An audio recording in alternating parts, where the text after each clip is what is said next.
For today's video mga kakao lover, ayan na ang ating after 96 hours, no? Pang-apat na araw, tama ba ako? So pang-apat na araw ngayon. Pwede natin siyang palitan ng dahon ng saging. Ayan, napakainit po.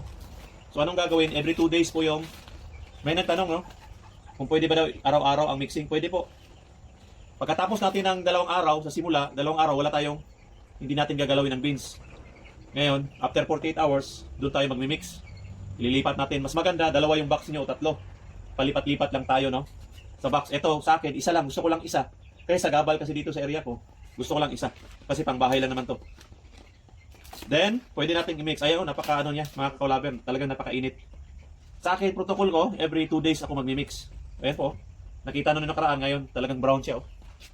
Brown na siya. Tapos, pwede natin siya i-cut test bukas.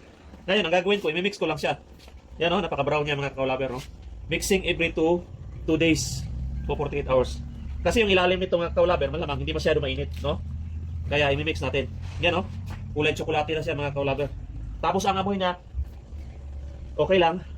Acetic phase o acetic stage mga kakao-lover. Ayan siya, oh. Ayan, oh. Brown na brown, oh. Yan ang fermented. Tapos bakit natin piniperment ang ating kakao? Yung tanong doon, para makapag-develop tayo ng more chocolate flavor. Kasi sa unfermented, very less lang talaga ang chocolate flavor niya. Whereas dito sa fermented, talagang mataas talaga ang chocolate flavor niya. Kasi nga, napiperment siya. Technicality ng fermentation, no? Then yung bitterness, saka astringent, no? Matatanggal siya or mawawala or malilesen. Depende po sa pag-ferment natin. Saka ibig sabihin noon, masarap talaga ang ating beans. Ayan, lalaki, oh. Yun ang purpose ng fermentation. Yan, imimix ko lang ngayon. Para yung ilalim, pwede kayong mag-gloves. Imimix ko lang for aerobial activity. Pwede ko rin siyang ilipat ko siya sa another box. Or palitan ko siya ng dahon ng saging. Pero in this case, hindi ko na papalitan. Imimix ko lang siya. Dito lang muna. Ito na yung nakasanayan ko, mga kakao-lover. So yung ilalim, mainit talaga siya, oh. Hindi naman siya malamig, no? Balanse talaga siya. Ayan po, balanse. Yan, mix ko lang. At least mga 1 minute ang mixing, oh. Madali lang siya para mahanginan lang siya. Aerobial activity.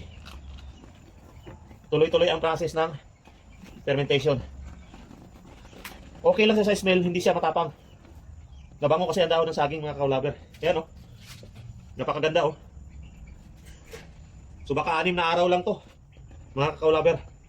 Try natin i-cut test. Try natin siya i-cut test sa pang-4 na araw pa lang, no? Tama ba ako? Ayan po. Violet siya. Yung violet, maluluto na siya, oh. Meron na siyang biyak-biyak, pang-4 na araw pa lang. Pero yung karamihan ng pagka-cut test doon sa 5 days to 6 days, mga kakao-lover. Hindi sa pang 4 days. Napakita ko lang sa inyo. Ayan, oh, yan. Ayan po. Maluluto ang violet.